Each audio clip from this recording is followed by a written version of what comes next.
bab 1 pertumbuhan dan perkembangan part yang kedua, yaitu materi faktor-faktor yang mempengaruhi pertumbuhan dan perkembangan tumbuhan serta perkembangan pada hewan.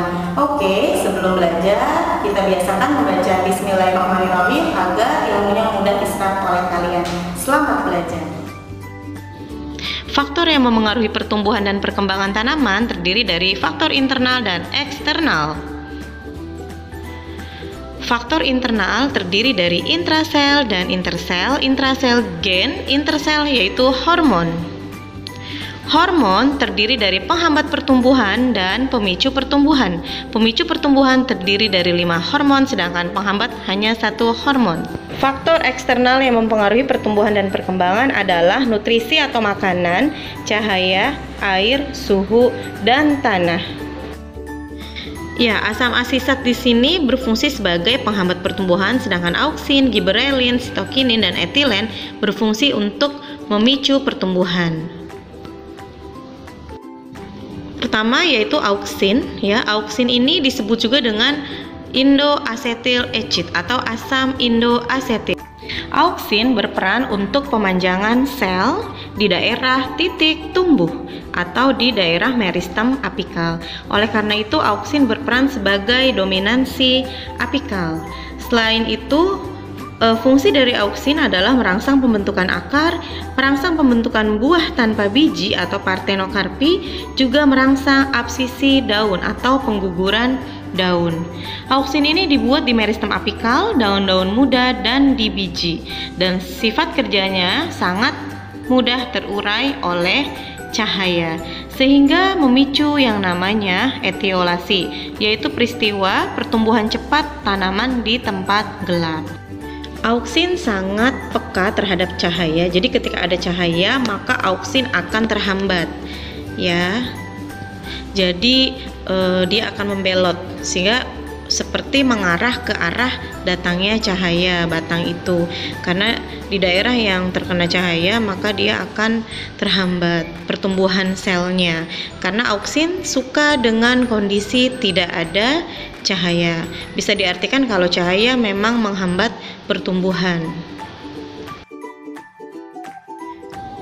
Pengaruh cahaya pada auksin bisa kita lihat dari ilustrasi berikut ini, ya. IAA yaitu indoacetyl ecit atau si auksin. Ketika kena cahaya maka dia akan terurai atau tidak berfungsi auksinnya, sehingga akan terhambat pertambahannya di situ, sehingga akan membelot ke arah datangnya cahaya.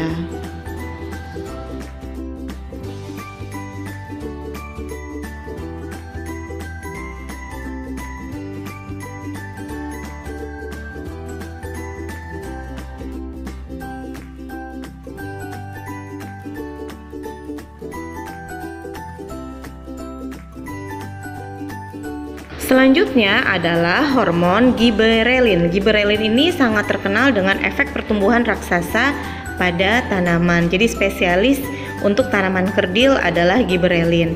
Fungsinya selain itu adalah merangsang pemanjangan batang atau pembelahan sel.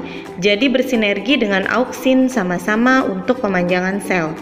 Dibuat di meristem, apikal, dan akar daun muda serta embrio.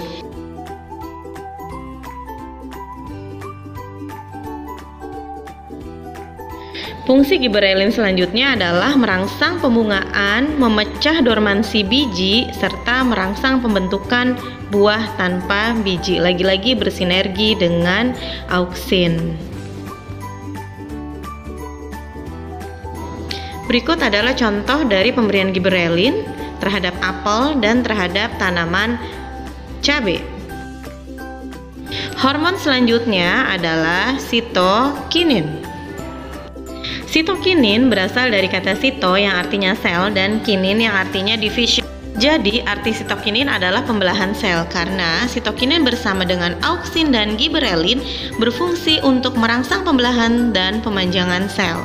Selain itu, sitokinin juga berfungsi untuk menghambat proses penuaan, menghambat dominansi apikal, yaitu yang dipengaruhi oleh auksin, karena sitokinin berperan dalam dominansi tunas lateral, merangsang juga pembentukan akar cabang. Auksin dibuat di dalam akar dan diangkut ke organ lain. Selanjutnya adalah asam absisat atau dikenal juga dengan ABA. Asam absisat sangat mempengaruhi kinerja stomata. Stomata diatur untuk membuka dan menutup oleh asam absisat. Lalu asam absisat juga bisa merangsang yang namanya dormansi biji atau yang menghambat suatu perkecambahan itu absisat. Jadi biji bisa dormansi atau dalam kondisi mati suri itu karena asam absisat. Kalau kita lihat ada gambar daun-daun gugur karena memang asam absisat juga berfungsi untuk proses pengguguran daun. Jadi kalau di negara yang ada 4 musim gugur itu sangat dipengaruhi oleh faktor asam absisat. Asam absisat juga berperan untuk menghadapi kekeringan. Jadi kalau ada musim panas atau musim kering, tanaman akan bisa bertahan. Berikutnya adalah hormon etilen. Hormon etilen dihasilkan oleh jaringan buah yang sedang matang dan bagian yang menua. Etilen plus auksin itu spesialis untuk proses tumbuhnya bunga. Selain itu juga etilen sangat mempercepat pematangan buah, pertumbuhan batang menjadi lebih kuat dan tebal. Etilen banyak dimanfaatkan oleh para petani buah. Jadi mereka memanen tanamannya, buahnya itu yang belum matang banget, nanti mereka memberikan etilen buatan. Sehingga seperti yang video berikut itu yang tadinya warnanya hijau bisa menjadi kuning pisangnya. Yang terakhir yaitu hormon kalin. Hormon kalin dihasilkan jaringan meristem, berfungsi memacu pertumbuhan organ tumbuhan. Terdiri dari rizokalin untuk pertumbuhan akar, antokalin untuk pertumbuhan bunga, filokalin untuk pertumbuhan daun, dan kaulokalin untuk pertumbuhan batang. Oke, selanjutnya adalah pertumbuhan dan perkembangan pada hewan. Pertumbuhan dan perkembangan hewan secara umum dibagi menjadi 2, yaitu fase embrionik dimulai dari zigot sampai embrio dan fase pasca embrionik dimulai sejak terbentuknya embrio. Fase embrionik terjadi melalui embriogenesis, yaitu proses pembelahan zigot menjadi embrio. Gambarnya seperti tampak pada video ibu ya. Yang pertama kita bahas zigot. Zigot terbentuk dari fertilisasi yang berupa sel tunggal diploid atau 2N, morula hasil pembelahan zigot seperti anggur, dan blastula yang memiliki rongga yang disebut dengan blastosol.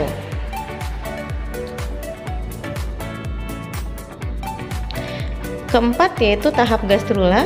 Zigot yang telah mengalami implantasi dan invaginasi akan membentuk lapisan embrionik.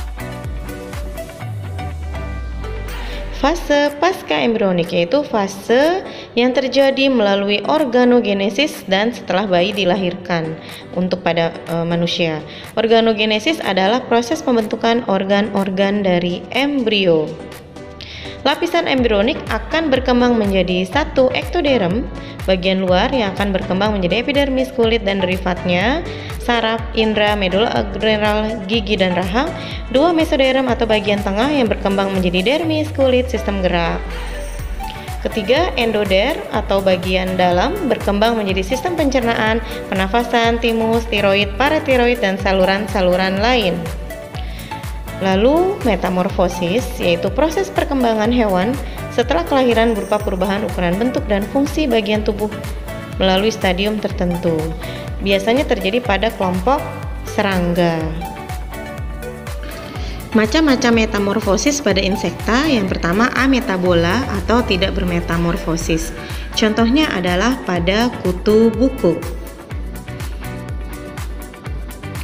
2. Hemimetabola atau metamorfosis sempurna. Zigot berkembang menjadi nimfa yang hanya berbeda ukuran. Contohnya pada belalang, kecoa, jangkrik.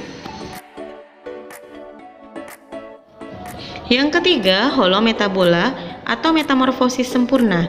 Di sini ada fase yang disebut dengan fase peralihan atau pupa. Ya, dan contohnya adalah kelompok nyamuk, lalat, dan kupu-kupu.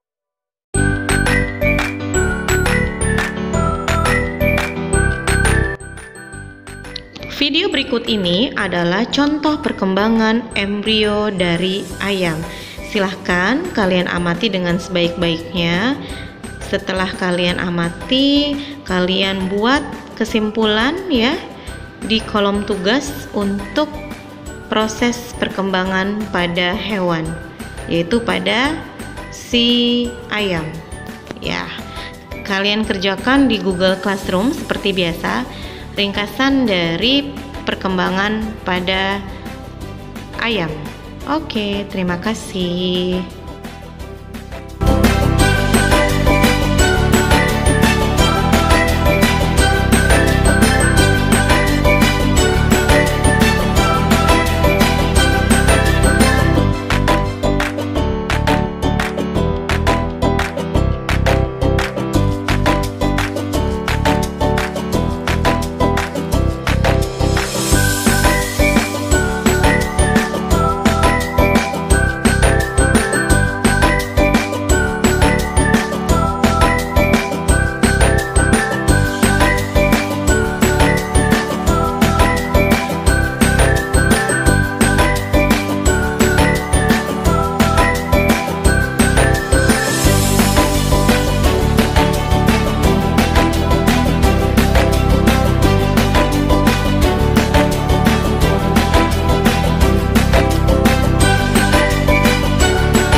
Alhamdulillahirrahmanirrahim, materi bab 1 sudah selesai kita pelajari. Semoga kalian paham, semoga kalian dimudahkan Allah untuk menyerap ilmunya.